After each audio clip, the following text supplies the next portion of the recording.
চুরিগুলো খুব সাবধানে রেখেছে। একটা বিষয় বুঝতে পারছি না, এত সব লুকোচুরির কি মানে?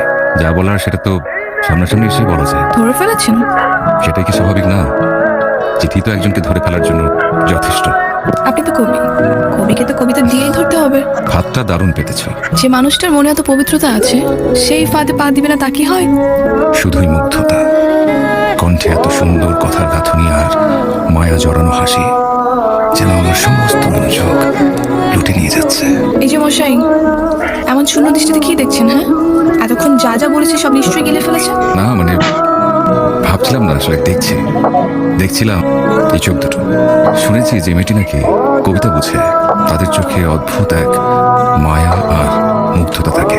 একটা বিষয় আছে, যে কবিতাগুলো আমার কাছে পাঠায় তার দুটো চোখ আমি এঁকেছিলাম। এখন যখন সামনে, মিলিয়ে নেবার চেষ্টা করছিলাম। বাবা, শুনেছি কবিরা নাকি চোখ দেখলেই সবকিছু বলে দিতে পারে। তো আপনি আবার চোখ দেখে কি খুঁজে পেলেন কবি সাহেব? প্রেম, তোমার চোখ। কিছু বললেন?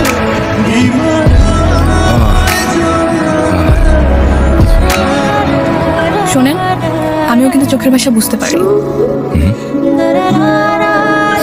আচ্ছা, মহল্লার ওই দিকটাতে পৃথিবীর সবচেয়ে সুন্দর গদিলে দেখা যায়।